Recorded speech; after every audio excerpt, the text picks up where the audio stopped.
Hello student, एक बार फिर से आपका स्वागत करता हूं आईएएस विद अरिहंत के यूट्यूब प्लेटफॉर्म। और एक बार हम फिर से जुड़ते हैं आप सभी के साथ प्रीलिम्स पॉसिबल सीरीज में। और इस प्रीलिम्स पॉसिबल सीरीज का एकमात्र उद्देश्य है कि इस बार आपका आईएएस या फिर पीसीएस का प्रीलिम्स का एग्जाम जो है हर हाल में जो है पॉसिबल बनाना है। और इसी के लिए अरिहंत पब्लिकेशन लेकर के आया आपके लिए रेड कलर की बुक, ठीक, जिसका नाम है प्रीलिम्स पॉसिबल आईएएस पीसीएस। और इस बुक को आप अपने नज़दीकी किसी भी बुक स्टोर से जो है परचेज कर सकते हैं। और इस बुक को जो है आपको इस प्लेटफॉर्म के माध्यम से जो है पढ़ाया जा रहा है, ठीक। और इस बुक में से किस तरीके से क्वेश्चन प्रैक्टिस करनी है, कहाँ पर आपको दिक्कत आएगी, तो उन शब्दों को जो है किस तरीके से समझना है, तो वो सारी आपकी समस्याएं जो है वो इस क्लास के माध्यम से जो है वो दूर की जाएंगी।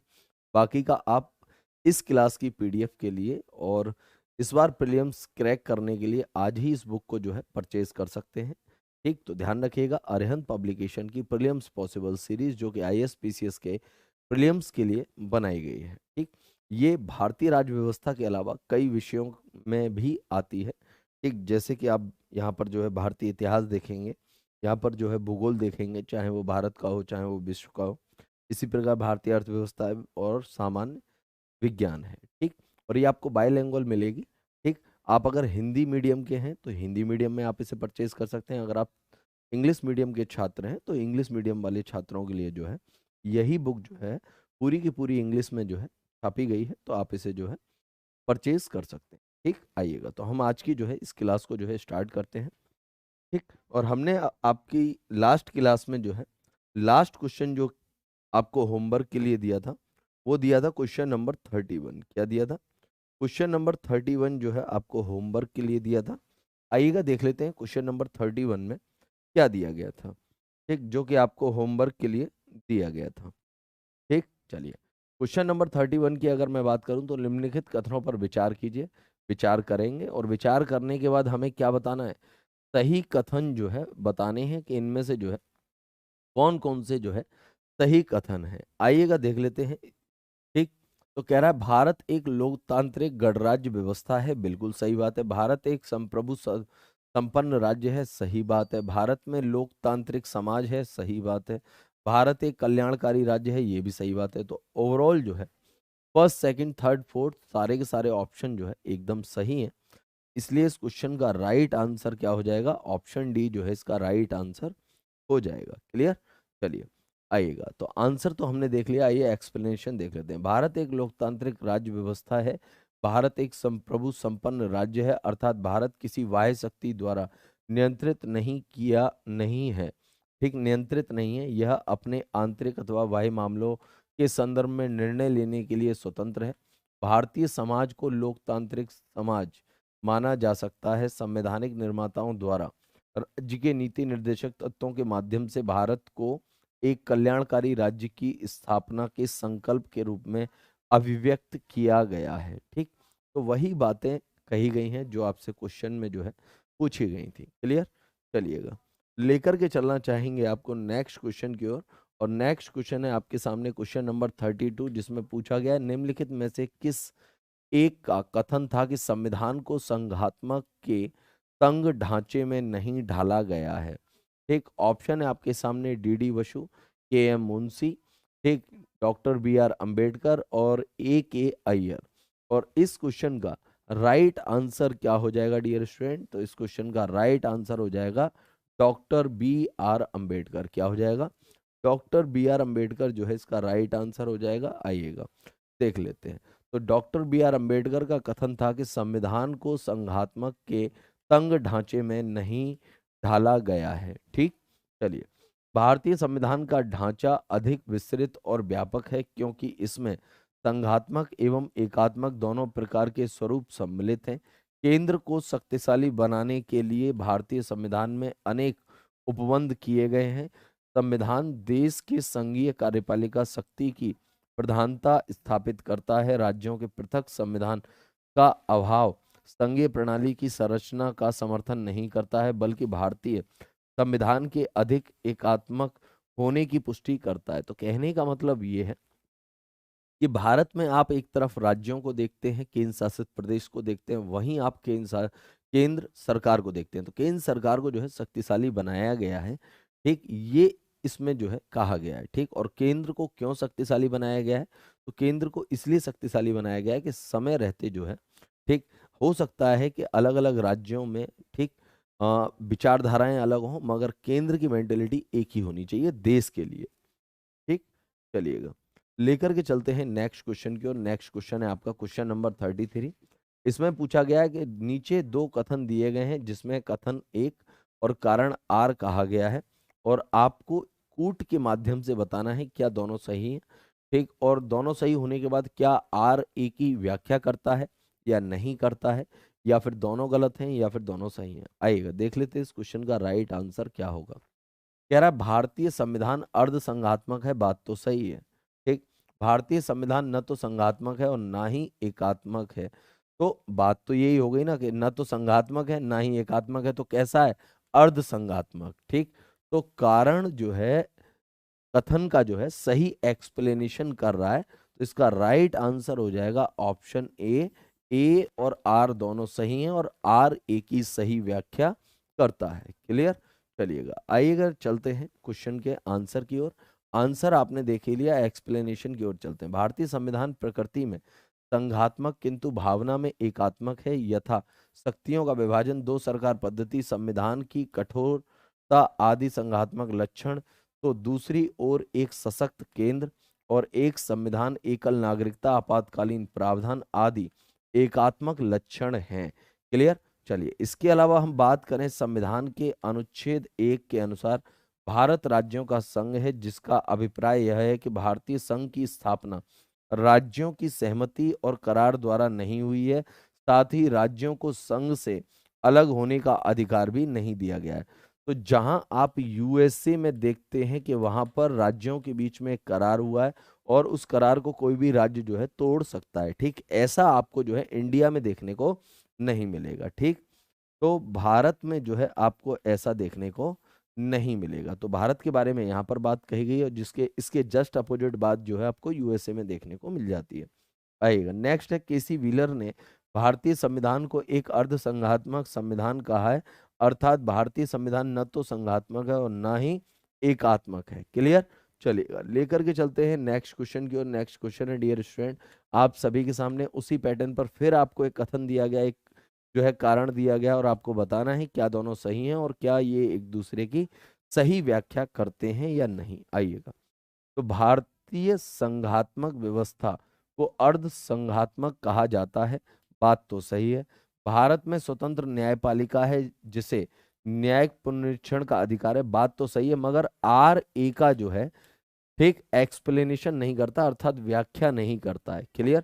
तो दोनों सही है मगर एक दूसरे की व्याख्या नहीं करते, तो इसका राइट आंसर हो जाएगा ऑप्शन बी। ए और आर दोनों सही है, किंतु आर ए की जो है सही व्याख्या नहीं करता है। क्लियर? चलिएगा, आइएगा लेकर के चलते हैं आंसर की। आंसर तो आपने देख ही लिया, एक्सप्लेनेशन की ओर। भारतीय संघात्मक व्यवस्था को अर्धसंघीय कहा जाता है, इसका कारण यह है कि भारतीय शासन व्यवस्था में संघात्मक तत्व जैसे संघ एवं राज्यों के मध्य शक्तियों का विभाजन, जो कि आप कई बार देख चुके हैं, ठीक, कतिपय संविधान संशोधन में राज्यों के समर्थन के साथ साथ एकात्मक व्यवस्था के लक्षण, जैसे इकहरी नागरिकता, एकल न्यायपालिका, अखिल भारतीय सेवाएं, राष्ट्रपति द्वारा राज्यपालों की नियुक्ति आदि विद्यमान है, जिसके कारण भारतीय शासन न तो पूर्णतः संघात्मक है और न ही पूर्णतः एकात्मक है, बल्कि इसका स्वरूप जो है अर्ध संघात्मक है। क्लियर? वहीं अगर हम बात करें भारत की न्यायपालिका की, तो भारत में एक स्वतंत्र न्यायपालिका है, जिसे संविधान के अनुच्छेद 137 के अनुच्छेद 137 के अनुसार न्यायिक पुनरीक्षण का जो है अधिकार दिया गया है। तो न्यायपालिका की स्वतंत्रता की अगर हम बात करें और न्यायिक पुनर्वीक्षण की अगर हम बात करें, तो ये दोनों कॉन्सेप्ट जो है हमने यूएसए के संविधान से जो है एडॉप्ट किए हैं। क्लियर?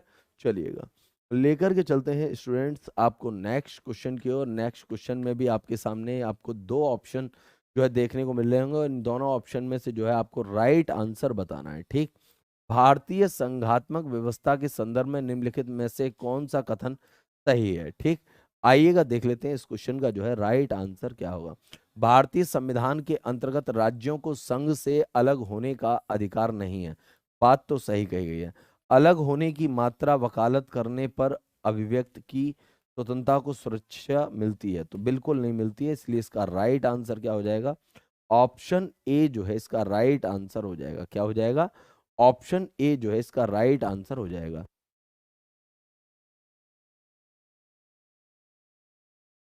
चलिए नेक्स्ट क्वेश्चन है आपके सामने। भारतीय संघात्मक व्यवस्था के संदर्भ में कथन फर्स्ट जो है सही है। संविधान के भाग 1 में संघ तथा उसके राज्य क्षेत्र का उल्लेख किया गया है। इस भाग में कहा गया है कि इंडिया जो भारत है राज्यों का एक संघ है। संघ राज्यों के समझौते से नहीं बना है, इसलिए वे संघ से पृथक होने का अधिकार नहीं रखते हैं। अंततः संघ अविनाश्य है। कहने का मतलब भारत के संघ का विनाश नहीं हो सकता है। नेक्स्ट सेकंड कथन के बारे में कहा गया है, ये सही नहीं है, क्योंकि सूचना या विचार को बोलकर या लिखकर या किसी अन्य रूप में बिना किसी रोक टोक के अभिव्यक्त करने की स्वतंत्रता अभिव्यक्त की स्वतंत्रता कहलाती है। अभिव्यक्ति की जो है स्वतंत्रता कहलाती है। अभिव्यक्ति की स्वतंत्रता तो आपको आर्टिकल जो है किसमें देखने को मिलती है, 19 में भी देखने को मिलती है। ठीक, अभिव्यक्ति की स्वतंत्रता की हमेशा कुछ ना कुछ सीमा अवश्य होती है। भारत के संविधान के अनुच्छेद 19 फर्स्ट के अंतर्गत सभी को अभिव्यक्ति की स्वतंत्रता दी गई है, लेकिन इसका तात्पर्य ये नहीं है कि किसी भी कार्य के लिए अभिव्यक्ति की स्वतंत्रता को सुरक्षा मिलेगी। अतः अलग होने की मात्रा वकालत करने पर अभिव्यक्ति की स्वतंत्रता को जो है सुरक्षा को जो है क्या नहीं मिलेगी। और देखिए आर्टिकल 91 आर्टिकल 19(1) में जो है जहां आपको स्वतंत्रताएं देखने को मिलती हैं, क्या देखने को मिलती हैं, स्वतंत्रताएं। तो इन स्वतंत्रताओं पर रोक लगाने का काम, क्या रोक लगाने का काम या बाउंडेशन लगाने का काम जो है आपको आर्टिकल 19 का सेकंड जो है देखने को मिलता है। क्या आर्टिकल 19 का जो है सेकंड जो है आपको क्या बताता है, तो कुछ लिमिटेशन बताता है अभिव्यक्ति पर। क्लियर, चलिएगा नेक्स्ट क्वेश्चन है आप सभी के सामने आपकी स्क्रीन पर। भारतीय संघीय व्यवस्था के संबंधित निम्न कथनों में से कौन सा सही है। अब सही हमें यहाँ पर जब ही पता चलेगा जब हम सारे ऑप्शंस को पढ़ लेंगे। आइएगा, तो यहाँ पर कहा गया है कि संविधान शासन की मूल संरचना के लिए एक संघीय व्यवस्था की प्रस्तावना करता है। बात सही है। ठीक, इसके अलावा अगर हम बात करें, ठीक, तो एकात्मक झुकाव का उसमें जो है सशक्त मिश्रण मिलता है, ये भी बात सही है। दोनों संघ तथा राज्य विधायिकाएं प्रभुता संपन्न है, बिल्कुल नहीं है। संघ को जो है प्रभुता संपन्न बनाया गया है, राज्य को नहीं बनाया गया है। तो राज्य अपने आंतरिक मामलों में कुछ हद तक फैसले ले सकते हैं, मगर ऐसा नहीं है कि वो भारत से अलग होने का फैसला ले लें। ठीक, तो कुछ लिमिटेशन है। ठीक, तो इसलिए हम यहाँ पर ये नहीं कह सकते कि राज्य की विधायिका को संप्रभुता दी गई है। हाँ, संघ को जरूर दी गई है। क्लियर, चलिए अगला है विधायकी वित्तीय तथा न्यायिक शक्तियां संघ तथा उसकी इकाइयों के मध्य विभाजित कर दी गई हैं, तो ये भी बात गलत है। विधायिका अलग है, विधायकी वित्तीय शक्तियां जो है अलग है, न्यायिक शक्तियां अलग है। और आर्टिकल अगर आप 50 देखेंगे, क्या अगर आर्टिकल 50 भी देखेंगे तो उसमें साफ साफ कहा गया है कि कार्यपालिका का न्यायपालिका से पृथककरण। कहने का मतलब न्यायपालिका कार्यपालिका के किसी काम में हस्तक्षेप नहीं करेगी और कार्यपालिका न्यायपालिका के किसी भी काम में हस्तक्षेप नहीं करेगी। ठीक, क्लियर है। और इसके अलावा कार्यपालिका ही इस विधायिका में बैठ करके जो है काम करती है। क्लियर, और आगे भी क्या कहा गया, संघ तथा उसकी इकाइयों के मध्य विभाजित कर दी गई है, तो ऐसा नहीं है। ठीक है जी, चलिएगा बाकी का दोनों के लिए सेपरेट जो है अलग अलग सेक्शन जो है आपको देखने को मिलते हैं। तो फर्स्ट और सेकंड जो है सही है। ठीक, आइएगा देख लेते हैं इस क्वेश्चन का राइट आंसर क्या होगा। तो क्वेश्चन का आंसर वही जो हमने आपको बताया। चलिएगा एक्सप्लेनेशन देख लेते हैं। संविधान शासन की मूल संरचना के लिए एक संघीय व्यवस्था की प्रस्तावना करता है। इस व्यवस्था के साथ संविधान में एकात्मक शासन प्रणाली की ओर झुकाव दिखता है। ठीक, कथन 3 और 4 जो है सही नहीं है, क्योंकि राज्य विधायिकाएं संप्रभु संपन्न नहीं होती और विधायी वित्तीय और न्यायिक शक्तियां विभाजित नहीं है, बल्कि इन्हें सोपनबद्ध क्रम में रखा गया है। जैसे संघ के लिए सर्वोच्च न्यायालय तो राज्य के लिए उच्च न्यायालय। क्लियर, यहां तक कोई दिक्कत, चलिएगा लेकर के चलते हैं नेक्स्ट क्वेश्चन की, और नेक्स्ट क्वेश्चन है आपके सामने, निम्नलिखित में से कौन सा लक्षण भारतीय परिसंघ और अमेरिकी परिसंघ के में जो है समान रूप से आपको देखने को मिलता है? ठीक, तो कौन सी चीज जो है आपको समान रूप से देखने को मिलती है, आइएगा देख लेते हैं। ठीक, तो भारत एक ही नागरिकता, तो गलत बात है। हमने नागरिकता ली है ब्रिटेन से। कहां से ली है? ब्रिटेन से ली है। ठीक, दूसरी चीज, ठीक, अमेरिका में जो है दोहरी नागरिकता होती है, भारत में एकल नागरिकता है, सिंगल सिटीजनशिप, तो ये बात तो बनेगी नहीं। ठीक, संविधान की 3 सूचियां, तो संविधान की 3 सूचियां अगर आप भारत शासन अधिनियम 1935 देखेंगे तो आपको वहां पर ये 3 सूचियां जो है देखने को मिल जाएंगी। क्लियर? चलिएगा। न्यायपालिका की द्वैधता, तो न्यायपालिका की द्वैधता भी जो है भारत शासन अधिनियम 1935 की एक विशेषता है। ठीक, संविधान के निर्वाचन के लिए परिसंघीय उच्चतम न्यायालय, तो इसका राइट आंसर हो जाएगा ऑप्शन डी। क्या हो जाएगा? ऑप्शन डी जो है इसका राइट आंसर हो जाएगा। क्लियर? तो संविधान के निर्वाचन के लिए परिसंघीय उच्च न्यायालय का लक्षण, अर्थात भारतीय परिसंघ और अमेरिकी परिसंघ में जो है आपको इस समान रूप से जो है पाया जाएगा।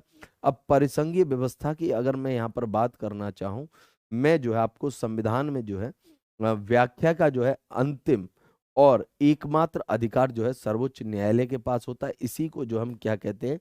परिसंघीय व्यवस्था कहते हैं। कहने का मतलब संविधान कहाँ पर क्या चीजें कह रहा है, अगर सरकारें नहीं समझ पाती हैं, कोई व्यक्ति नहीं समझ पाता है, तो फिर वो जो है न्यायालय में जाता है और न्यायालय जो है उसे बताता है उस संविधान के आर्टिकल की, अनुसूची की या उस प्रावधान की व्याख्या करके कि ये सेंटेंस या ये लाइन जो है क्या कह रही है।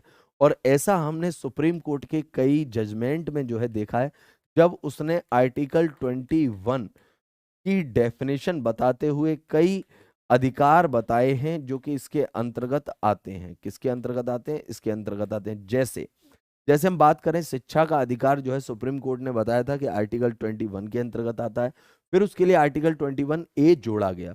अभी कुछ समय पहले सुप्रीम कोर्ट ने आर्टिकल 21 के ऊपर ही जो है एक्सप्लेनेशन करते हुए बताया कि राइट टू प्राइवेसी भी जो है ठीक आर्टिकल 21 के अंतर्गत आती है। जो हम आर्टिकल 21 किससे रिलेटेड है? तो प्राण एवं दैहिक स्वतंत्रता। ठीक, तो राइट टू प्राइवेसी भी जो है इसके अंतर्गत आता है, और राइट टू प्राइवेसी को सुप्रीम कोर्ट ने एक फंडामेंटल राइट्स माना है। क्लियर?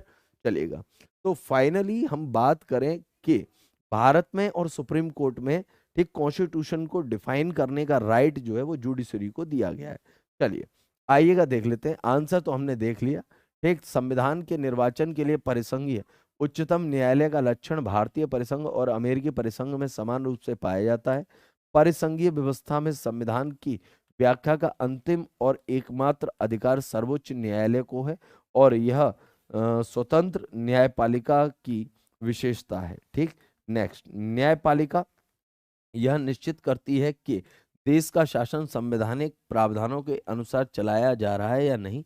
न्यायपालिका विधायिका द्वारा निर्मित ऐसे कानूनों को वैध अवैध घोषित कर सकती है जो संविधान प्रावधानों का अतिक्रमण करता है। ठीक, तो ये भी जो है संविधान की व्याख्या का ही एक पहलू है। जब उन्होंने संविधान की व्याख्या की और उन्हें लगा कि ये चीज तो भाई कॉन्स्टिट्यूशन के अगेन जाकर के काम कर रही है, तो इसे डिस्ट्रॉय करो, इसे समाप्त करो, तो फिर उसे जो है वो समाप्त कर देते हैं। ठीक, चलिए नेक्स्ट क्वेश्चन है आपके सामने।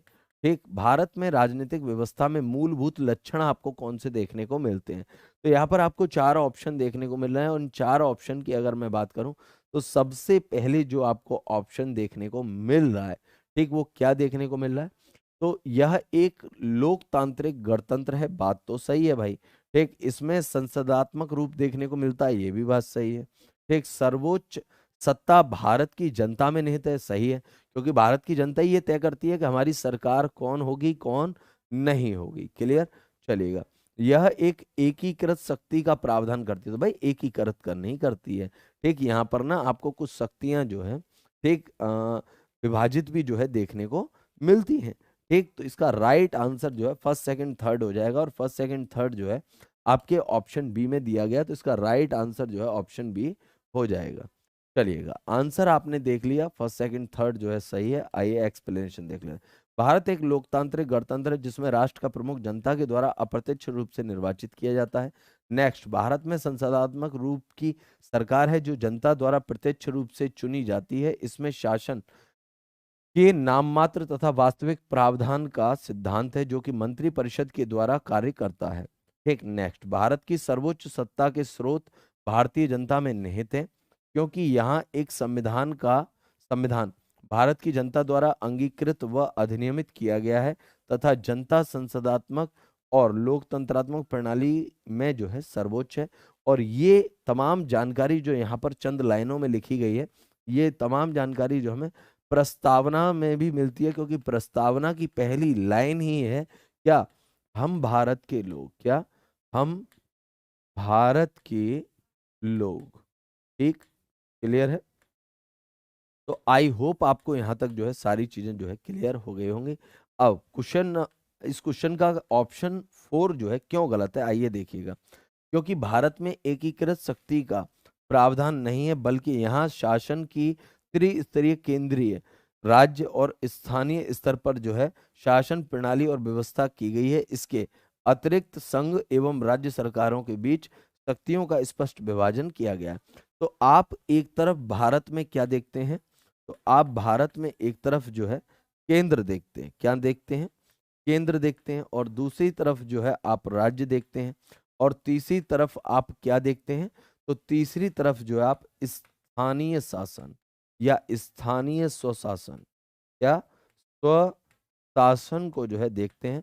और इस स्थानीय स्वशासन में क्या आ जाता है, तो पंचायत आ जाती है। क्या, पंचायत, नगर हो चाहे ग्राम पंचायत हो। क्लियर? चलिएगा, लेकर के चलते हैं नेक्स्ट क्वेश्चन की ओर। नेक्स्ट क्वेश्चन है आपकी स्क्रीन पर, भारतीय व्यवस्था में निम्नलिखित में से सर्वोच्च न्यायालय कौन है?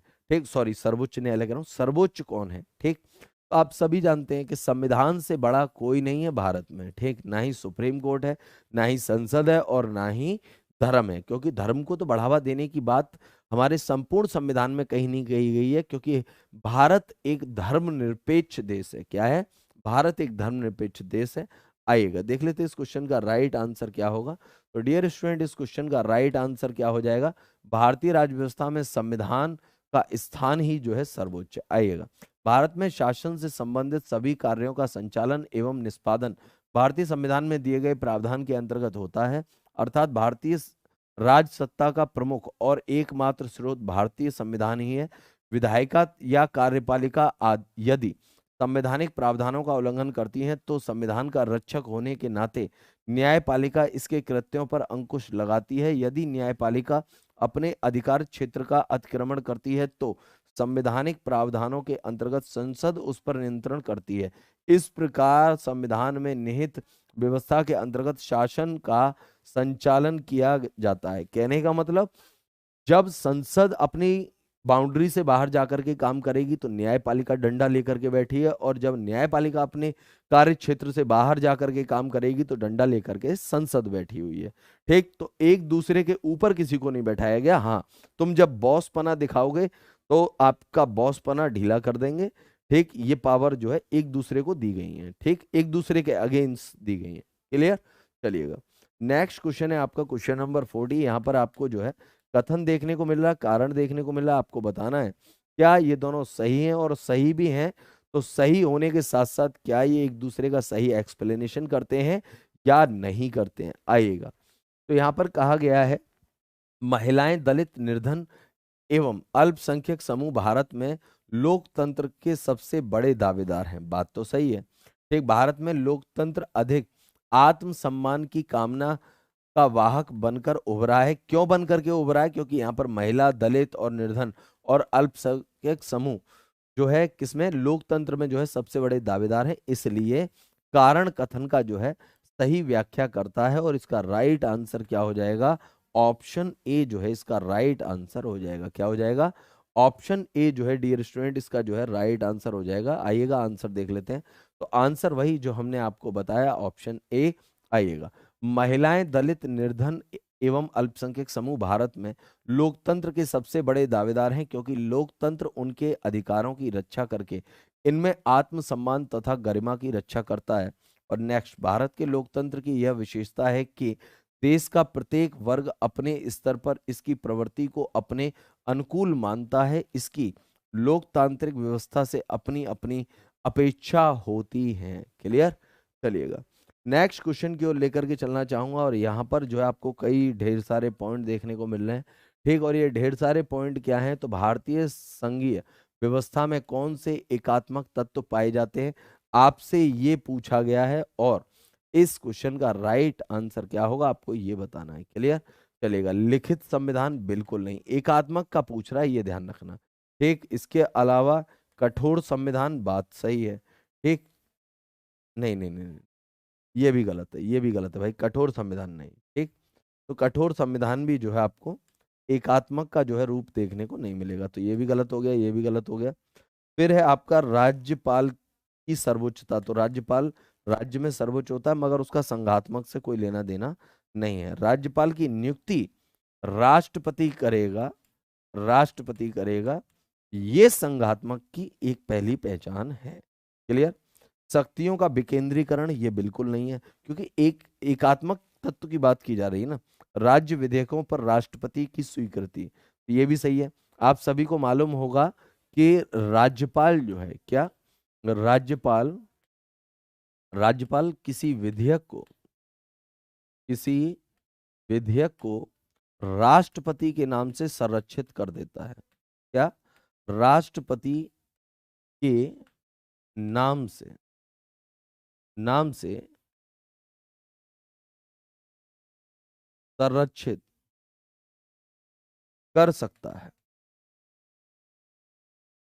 और यही बात यहां पर कही गई है, तो बात सही है। ठीक, चलिए संवैधानिक संकट, तो ये भी बात सही है। ठीक, संवैधानिक संकट में क्या होता है? तो सारे देश की पावर जो है केंद्र सरकार के हाथ में आ जाती है, राज्य सरकारों के हाथ में उतना नहीं होता है। एक सर्वोच्च न्यायालय, तो ये ऐसा कुछ नहीं है। क्लियर? तो इसका राइट आंसर होगा 467, और ये 467 किस में है? तो 467 है आपका ऑप्शन डी में। तो इसका राइट आंसर क्या हो जाएगा? ऑप्शन डी जो है इसका राइट आंसर हो जाएगा। क्लियर? आएगा, लेकर के चलते हैं इस क्वेश्चन के आंसर की ओर, और आंसर वही जो हमने आपको बताया। आइए, भारतीय संविधान में राज्यपाल की नियुक्ति, राज्य विधेयक पर राष्ट्रपति की स्वीकृति, संवैधानिक संकट के समय एकात्मक व्यवस्था लक्षण पाए जाते हैं जो केंद्र सरकार को शक्तिशाली बनाते हैं। एकात्मक व्यवस्था के तत्व के रूप में सशक्त एवं मजबूत केंद्र सरकार, राज्यपाल की नियुक्ति, राज्य विधेयक पर राष्ट्रपति की स्वीकृति, संवैधानिक संकट, एकल संविधान, एकल नागरिकता, एकीकृत निर्वाचन मशीनरी, राज्य के विधेयक पर वीटो की शक्ति, एकीकृत न्यायपालिका, अखिल भारतीय सेवाएं प्रमुख हैं। क्लियर? किसकी? तो ये एकात्मक व्यवस्था के तत्व के रूप में जो है सशक्त एवं मजबूत केंद्र सरकार। ठीक, तो आपको ये सारी चीजें जो है देखने को मिलती हैं। ठीक, चलिएगा लेकर के चलता हूं नेक्स्ट क्वेश्चन की ओर। नेक्स्ट क्वेश्चन अगेन आपके सामने वही है, कथन है, कारण है, आपको बताना है कि इन दोनों में से कौन सही है और कौन गलत है, और क्या ये एक दूसरे की सही व्याख्या करते हैं। ठीक, भारत में संघवादित व्यवहारिक नहीं है, बात तो सही है। ठीक, चलिए भारत एक संघीय राज्य नहीं है, संघीय राज्य नहीं है, बात सही है। ठीक, क्लियर है, तो दोनों बातें सही है, मगर ठीक संघीय राज्य नहीं है ऐसा इसलिए भारत में संघवादित व्यवहारिक नहीं है इसलिए है, तो ये बात भाई गलत है। ठीक, ये वाली बात गलत है, इसलिए इसका राइट आंसर क्या हो जाएगा? ऑप्शन डी जो है इसका राइट आंसर हो जाएगा। तो ये एक दूसरे का जो है सही एक्सप्लेनेशन नहीं कर रहे हैं, आर ए का जो है सही एक्सप्लेनेशन नहीं कर रहा, मगर बात दोनों ही सही है। क्लियर? चलिए, भारत में संघवादित व्यवहारिक है क्योंकि एक बृहद राष्ट्र और उसकी विविधताओं के साथ प्रशासनिक संकट को संचालित करने के लिए संघीय व्यवस्था प्रासंगिक है। ठीक, नेक्स्ट, भारत एक संघीय राज्य है। भारतीय संविधान के अनुच्छेद 1 के अनुसार भारत को राज्यों का संघ कहा गया है। भारत में शासन का ढांचा संघीय, जिसका विशिष्ट उदाहरण 7वीं अनुसूची में दर्ज विषयों की सूची, जो संघ और राज्यों के बीच जो है शक्तियों का विभाजन करती है। और ये शक्तियों का विभाजन आपको जो है 3 सूची में देखने को मिलता है। पहला आपको संघ सूची के रूप में आपको देखने को मिलता है, दूसरा आपको राज्य सूची के रूप में देखने को मिलता है, एक तीसरा आपको जो है समवर्ती सूची के रूप में आपको देखने को मिलता है। क्या? समवर्ती सूची के रूप में जो है आपको देखने को मिलता है। तो ये 3 सूचियां हैं जिनकी बात यहाँ पर अंतिम लाइनों में जो है की गई है। क्लियर? चलिएगा, लेकर के चलते हैं नेक्स्ट क्वेश्चन की। और नेक्स्ट क्वेश्चन है आपके सामने, इनमें से कौन सा भारतीय संघीय व्यवस्था में एकात्मक तत्व है? ठीक, एकात्मक तत्व जो है आपसे पूछा गया है। आइएगा देख लेते हैं इस क्वेश्चन का जो है राइट आंसर क्या होगा। शक्तियों का विकेंद्रीकरण, राज्यपालों की नियुक्ति, राज्यसभा में असमान प्रतिनिधित्व, बात सही है। ठीक, फिर है न्यायिक पुनर्विलोकन, तो न्यायिक पुनर्विलोकन नहीं होगा। अखिल भारतीय सेवाएं, बात सही है। द्वि सदनात्मक व्यवस्था, ये भी नहीं है। तो इसका राइट आंसर हो जाएगा 2, 3, 5, और 2, 3, 5 आपको ऑप्शन बी में देखने को मिल रहा है। और डियर स्टूडेंट, इस क्वेश्चन का राइट आंसर क्या हो जाएगा? 2, 3, 5। दीप सिंह जी, स्वागत है आपका आपके अपने परिवार आईएएस विद अरिहंत में। चलिएगा, आइएगा लेकर के चलते हैं इस क्वेश्चन के आंसर के बाद एक्सप्लेनेशन की ओर। भारतीय संघीय व्यवस्था में संघात्मक लक्षणों के साथ साथ एकात्मकता के तत्व उपलब्ध होते हैं, जैसे राज्यपालों की नियुक्ति, राज्यसभा में असमान प्रतिनिधित्व, राज्य प्रतिनिधित्व में समानता का अभाव, क्योंकि वहां पर जनसंख्या के आधार पर जो है सीटें बांटी जाती हैं, अखिल भारतीय सेवाएं, सशक्त केंद्र तथा आपातकालीन प्रावधान, ये सभी क्या है? तो ये सभी जो है आपको संघात्मक लक्षण जो है वो देखने को मिलते हैं। क्लियर? चलिएगा, नेक्स्ट क्वेश्चन है आपका आपकी स्क्रीन पर, जिसमें आपसे पूछा गया है निम्नलिखित में से किसमें विधि निर्धारित होता है कि भारत का संविधान परिसंघीय है? क्या है? परिसंघीय। किससे पता चलता है? संविधान लिखित और अ, अनम्य है, इसलिए न्यायपालिका की स्वतंत्रता, अवशिष्ट शक्ति का केंद्र में निहित होना, केंद्र और राज्यों के बीच शक्तियों का वितरण। चलिएगा, फटाफट से आंसर कीजिएगा और बताइएगा इस क्वेश्चन का राइट आंसर क्या होगा। और इस क्वेश्चन का राइट आंसर होगा केंद्र और राज्यों के बीच शक्तियों का वितरण। क्लियर? चलिएगा, आइएगा देख लेते हैं इस क्वेश्चन का आंसर के बाद एक्सप्लेनेशन। केंद्र तथा राज्यों के बीच शक्तियों के वितरण से एक विधि निर्धारित होता है कि भारत का संविधान परिसंघीय है। संघ और राज्यों के बीच शक्तियों के विभाजन को 7वीं अनुसूची में निहित किया गया है, जो राज्यों को भी विभिन्न विषयों पर कानून बनाने की शक्ति प्रदान करता है। क्लियर? बहुत बढ़िया दीप सिंह जी, अल्टीमेट। ठीक, बहुत अच्छा लगा आपका आंसर देख करके। नेक्स्ट क्वेश्चन है डियर स्टूडेंट, निम्नलिखित में से कौन सा कथन जो है भारतीय परिसंघीय व्यवस्था से संबंधित है? आपको बताना है। यहाँ पर आपको 2 ऑप्शन देखने को मिल रहे हैं। ठीक, सॉरी 3 ऑप्शन जो है आपको यहाँ पर देखने को मिल रहा है। आइएगा देखते हैं इस क्वेश्चन का राइट आंसर क्या होगा। राज्यसभा में सभी राज्यों का प्रतिनिधित्व समान है? बिल्कुल नहीं है, असमान है। ठीक, तो ये तो फर्स्ट वाला तो भाई गलत हो गया। किसी राज्य की सीमा में बदलाव करने के लिए उस राज्य की सहमति आवश्यक नहीं है, तो बात सही है। और ये बात जो है आपको आर्टिकल 3 में देखने को मिल जाएगी। ठीक, चलिए, भारत में दोहरी नागरिकता नहीं है, ये भी बात सही है, क्योंकि भारत में एकल नागरिकता है। क्या है? एकल नागरिकता है। और ये एकल नागरिकता हमने कहां से ली है? तो ये हमने ब्रिटेन के संविधान से। कहां से? ब्रिटेन के संविधान से जो हमने एडॉप्ट की है। क्लियर? चलिए, यहां पर आपको एक्सप्लेनेशन देखने को मिल रहा है। भारतीय परिसंघीय व्यवस्था के संबंध में कथन 2 और 3 जो है सही है, जैसा कि हमने आपको बताया।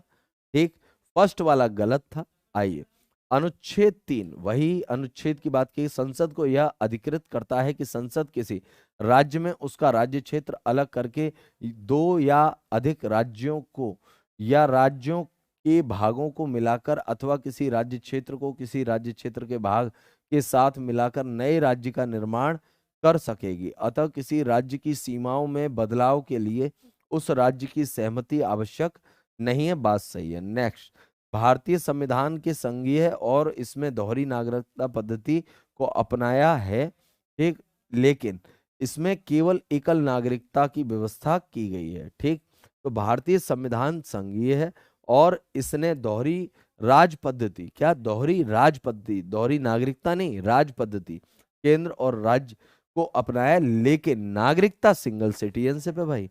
ठीक, चलिए, फर्स्ट क्यों गलत है? सही नहीं है, क्योंकि भारतीय संविधान का अनुच्छेद 80 राज्यसभा के गठन का प्रावधान करता है। प्रत्येक राज्य से कितने सदस्य होंगे इसका निर्धारित करता है और ये जनसंख्या के आधार पर होता है।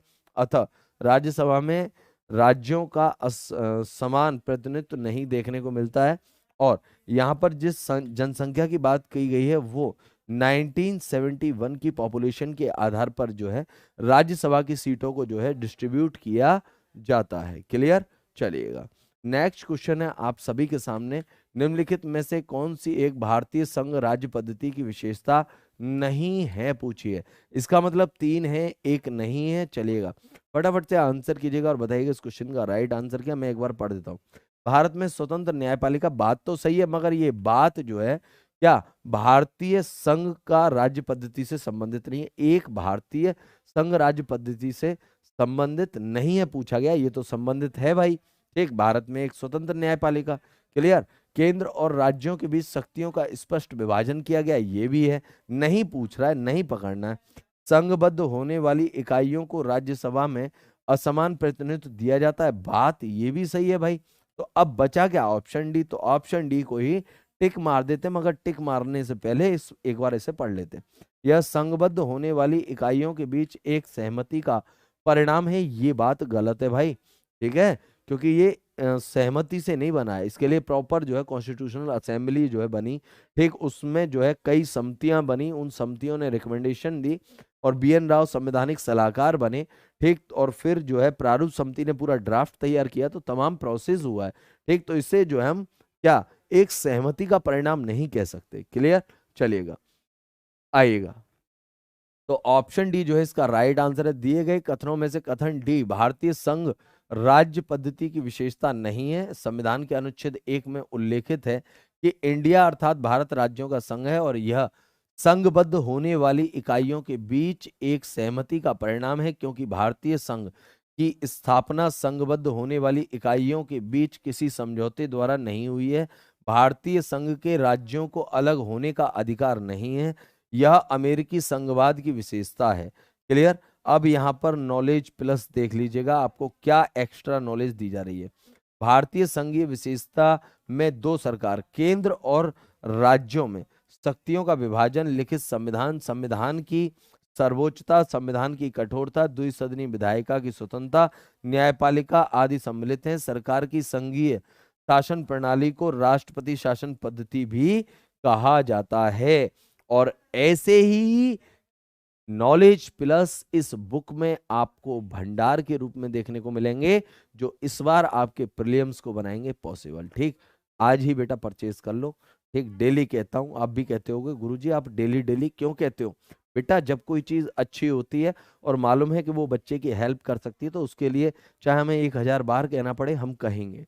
ठीक, चलिएगा, क्योंकि अंत में जिस दिन आप प्रीलिम्स देंगे उस दिन आप ये नहीं कह सकते कि सर काश आप थोड़ा सा हमें प्रेशराइज करते, तो हम अरिहंत पब्लिकेशन की प्रीलिम्स पॉसिबल सीरीज को परचेज कर लेते और इस बार हमारा प्रीलिम्स जो है क्लियर हो जाता।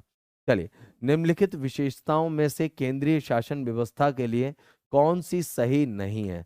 अब देखिए भाई, फिर से अगेन ना, यहाँ पर आपको 3 सही देखने को मिलेंगे, एक सही देखने को नहीं मिलेगा। आइएगा, त्वरित निर्णय, ठीक, लचीलापन, बड़े देश के लिए आदर्श और कानून की एकता। तो भैया जो नहीं है वो तो ये है। ठीक, केंद्रीय शासन व्यवस्था के लिए कौन सा सही नहीं है? तो बड़े देश के लिए आदर्श, तो ऐसा कुछ नहीं है। क्लियर?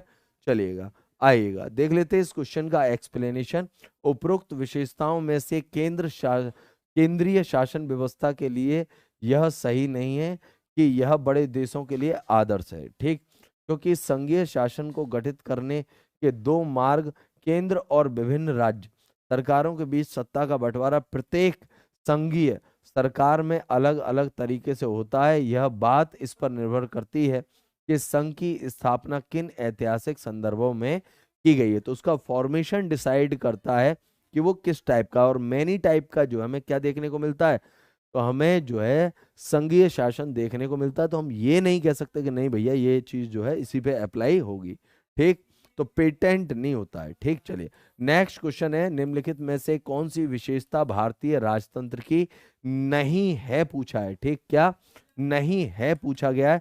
आप लोग क्वेश्चन को पूरा नहीं पढ़ते हैं। मधु पांडे जी बहुत बढ़िया, दीप सिंह जी अल्टीमेट, बहुत अच्छा लग रहा है स्टूडेंट्स, आप लोगों के आंसर देखते देखने के बाद। चलिए बहुत बढ़िया, आइएगा।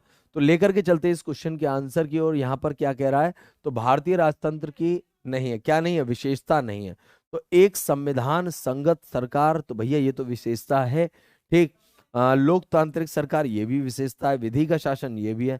सत्तावादी सरकार, तो ये विशेषता नहीं है। तो ऑप्शन डी जो है इसका राइट आंसर हो जाएगा। क्लियर, चलिएगा। आइएगा डियर स्टूडेंट, चलते हैं इस क्वेश्चन के एक्सप्लेनेशन की ओर। आंसर तो हम लोग देख ही चुके हैं।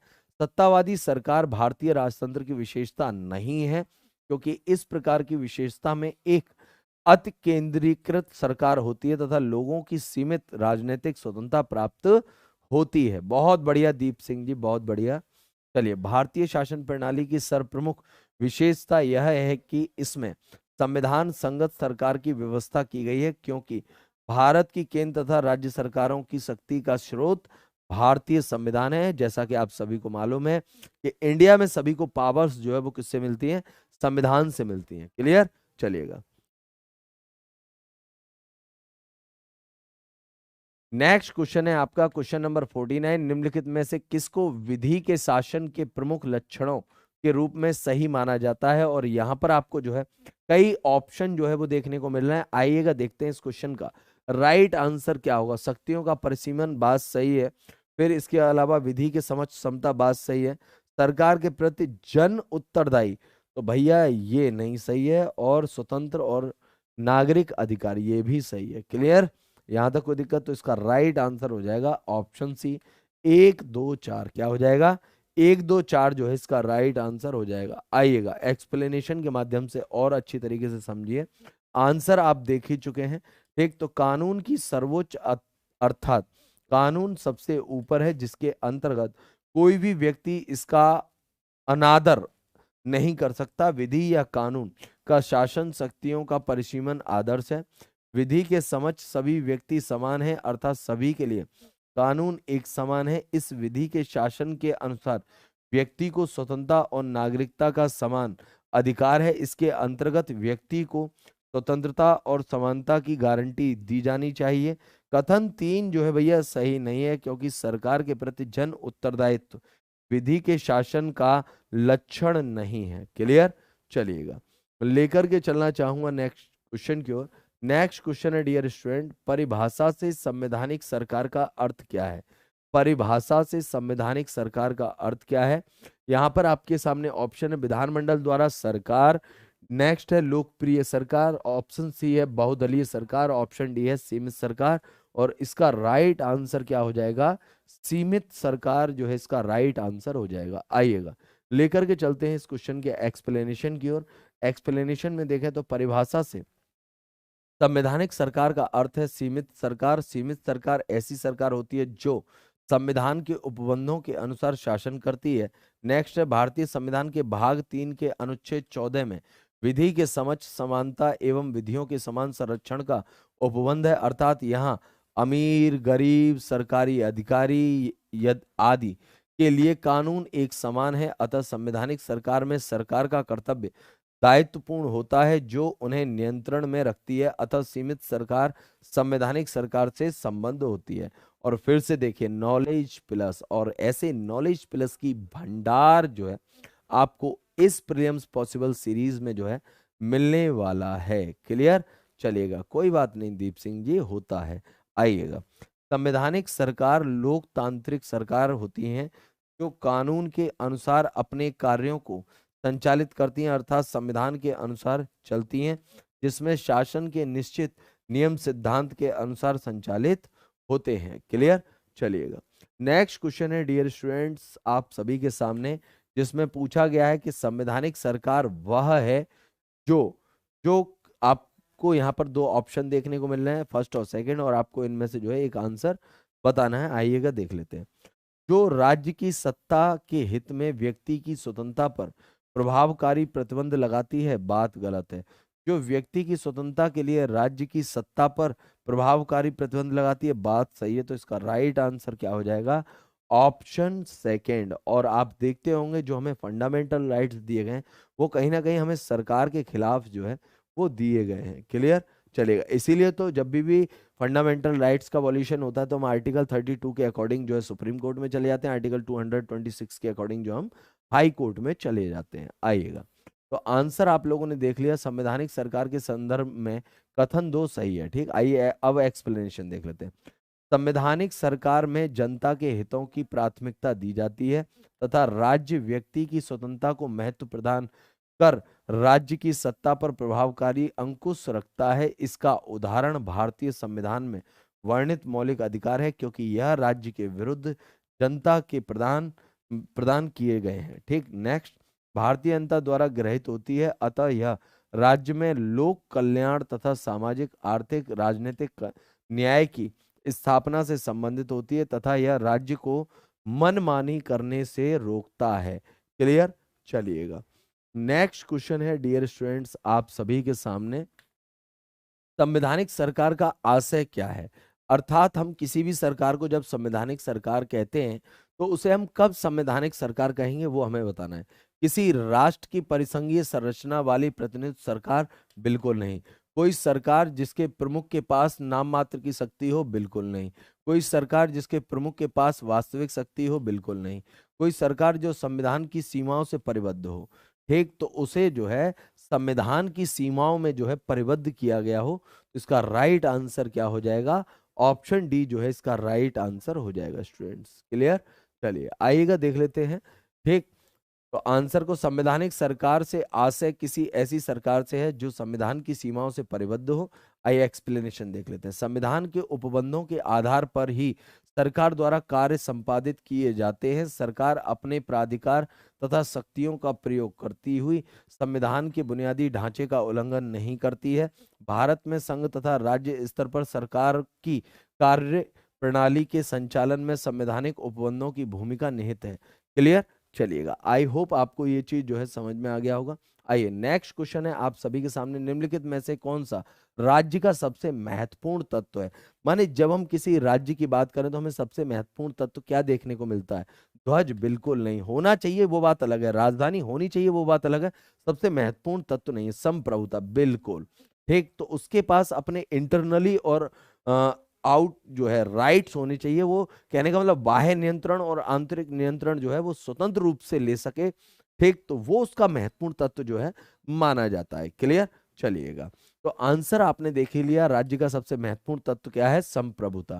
संप्रभुता से तात्पर्य है कि किसी राज्य या राष्ट्र का आंतरिक एवं बाह्य मामलों में किसी के अधीन न रहकर अपनी स्वतंत्रता सत्ता बना रखना, अर्थात कोई भी राष्ट्र किसी दूसरे की सत्ता के अधीन नहीं होता है। इसके अतिरिक्त वह अपने बाह्य एवं आंतरिक निर्णय के लिए स्वयं स्वतंत्र होता है। संप्रभु के अभाव में कोई राज्य अंतरराष्ट्रीय दृष्टि से राज्य नहीं कहा जा सकता है। भाई जब उसके पास उसकी खुद की संप्रभुता नहीं होगी तो उसे हम राज्य कैसे कहेंगे? ठीक, क्लियर है, चलेगा। तो फिर तो हम उसे उपनिवेश कहेंगे, कॉलोनी कहेंगे, ठीक, गुलाम कहेंगे। क्लियर है दीप सिंह जी? आइएगा लेकर के चलते हैं नेक्स्ट क्वेश्चन की। और नेक्स्ट क्वेश्चन है, भारत की संप्रभुता के संबंध में निम्नलिखित में से कौन से कथन सही हैं? तो यहाँ पर दो कथन दिए गए हैं और दोनों कथन में आपको बताना है कि संप्रभुता से संबंधित कौन सा है। ठीक, भारत राष्ट्रमंडल का सदस्य, बात तो सही है। ठीक, राष्ट्रमंडल की सदस्यता के कारण भारत की संप्रभुता कम हो जाती है, तो ऐसा नहीं है भाई। ठीक, ऐसा नहीं है। भारत ने संप्रभु अपने आप को घोषित किया, राष्ट्रमंडल का सदस्य उसने अपने आप को बनाए रखने, ये उसका सेल्फ का डिसीजन था। तो ये ऐसा कुछ नहीं है कि भारत राष्ट्रमंडल का सदस्य। भाई राष्ट्रमंडल का सदस्य कौन होता है? राष्ट्रमंडल उन देशों का समूह है जिन पर एक टाइम पर ब्रिटिश ने जो है शासन किया है, अर्थात ब्रिटेन की कॉलोनियों के समूह को ठीक क्या कहा जाता है? राष्ट्रमंडल कहा जाता है। तो उसकी मेंबरशिप ठीक भारत की सॉवरेनिटी या फिर हम कहें संप्रभुता से कोई लेना देना नहीं है दूर दूर तक। तो इसका राइट आंसर क्या हो जाएगा? ऑप्शन ए जो है इसका राइट आंसर हो जाएगा। क्लियर, चलिएगा आइएगा देख लेते हैं। ठीक, तो आंसर तो आप लोगों ने देख लिया। भारत की संप्रभुता के संबंध में कथन फर्स्ट सही है, भारत राष्ट्रमंडल का सदस्य है। ठीक, नेक्स्ट है, राष्ट्रमंडल उन देशों का समूह है जो किसी न किसी रूप में कभी ब्रिटेन से जुड़े हैं अथवा 1949 से राष्ट्रमंडल का सदस्य है। कौन? इंडिया भाई। ठीक, भारत। क्लियर है, चलिए कथन दो जो है सही नहीं है, क्योंकि राष्ट्रमंडल की सदस्यता के कारण भारत की संप्रभुता कम नहीं होती है, क्योंकि क्योंकि राष्ट्रमंडल वास्तव में कोई वैधानिक संगठन नहीं है, बल्कि इसके सदस्यों के पारस्परिक सहयोग एवं सद्भावना का भावना पर जो है आधारित एक मानवीय संगठन है। राष्ट्रमंडल के सभी सदस्य राष्ट्र स्वतंत्र और समान हैं तथा ब्रिटिश सम्राट के प्रति निष्ठा जैसी कोई शर्त या आवश्यकता नहीं होती है। इसके अतिरिक्त भारत स्वेच्छा से कभी भी इसकी सदस्यता त्याग सकता है। तो भैया ये उसके पास राइट है। वेरी गुड दीप सिंह जी, मैंने कहा ना, कभी हार तो कभी जीत, यही तो जीवन का संगीत है। आइएगा, कथन कारण दिए गए हैं, आपको बताने हैं दोनों सही हैं या दोनों गलत हैं, और अगर सही हैं तो क्या ये एक दूसरे का सही एक्सप्लेनेशन करते हैं, स्पष्टीकरण करते हैं। तो आइएगा स्टूडेंट, देखते हैं। भारत का संविधान देश की आवश्यकताओं की पूर्ति करता है, बात तो सही है भाई, ठीक। इसको एक ग्रहित संविधान कहा जाता है, बात सही है, क्योंकि हमारे देश के संविधान में जो है कई चीजें हमने बाहर के देशों के संविधान से जो है इसमें डाली हैं, जैसे fundamental rights America citizenship Britain, ठीक। इसके अलावा डीपीएसपी आयरलैंड, और फंडामेंटल ड्यूटीज जो है रसिया या फिर सोवियत संघ, ठीक। तो ऐसी तमाम चीजें हमने ली हैं, ठीक। कॉन्स्टिट्यूशनल अमेंडमेंट, ठीक, ये हमने कहाँ से लिया, साउथ अफ्रीका से। तो ऐसे हमने बहुत सारी चीजें ली है भाई, ठीक। तो ये दोनों सही है, मगर ठीक हमने अन्य देशों की चीजों को अपने देश के संविधान में मिलाया है, इसलिए भारत का संविधान जो है देश की आवश्यकताओं की पूर्ति करता है। तो ऐसा कुछ नहीं है, ठीक। भारत के संविधान के निर्माता जो थे, लोग जो थे, जिन्हें हम संविधान सभा के नाम से जानते हैं, उनकी इच्छा थी कि भाई जो अन्य देशों में जो अच्छी अच्छी चीजें हैं वो भी भारत के संविधान में होनी चाहिए, इसलिए उनको शामिल किया गया। ऐसा कुछ नहीं है कि वो नहीं होती तो आवश्यकता पूर्ति जो है नहीं करता। क्लियर, चलिएगा। तो भाई मैं जाना चाहूंगा ऑप्शन बी के साथ, ठीक। तो ए और आर दोनों सही है, परंतु एक दूसरे का जो है सही एक्सप्लेनेशन नहीं, आर ए का जो है सही एक्सप्लेनेशन नहीं करता है। क्लियर, चलेगा। आंसर आपने देख ही लिया, ए और आर दोनों सही है, किंतु आर ए का जो है सही स्पष्टीकरण नहीं करता। आइए एक्सप्लेनेशन देख लेते हैं। भारत का संविधान देश की आवश्यकताओं की पूर्ति करता है, इसके अतिरिक्त इसमें भविष्य की आवश्यकताओं को ध्यान में रखते हुए संशोधन किए जाने का प्रावधान किया गया है। नेक्स्ट, भारतीय संविधान को एक ग्रहित संविधान कहा जाता है क्योंकि इसमें अनेक आवश्यकता व सुविधा के अनुरूप विश्व के विभिन्न देशों के कई प्रावधान या विचार लिए गए हैं। क्लियर, चलिएगा। और नेक्स्ट क्वेश्चन आज आप लोगों को देकर के जाऊंगा होमवर्क के लिए, चलिएगा। तो ये आपका है होमवर्क और इसका आंसर करेंगे आप लोग। क्लियर, चलिएगा। क्वेश्चन पढ़ देता हूं। राज्य व्यवस्था के संदर्भ में निम्नलिखित में से किस एक को आप स्वतंत्रता की सर्वाधिक उपयुक्त व्याख्या के रूप में स्वीकार करेंगे? तो ये क्वेश्चन आपका जो है आईएएस प्री 2019 में पूछा गया है।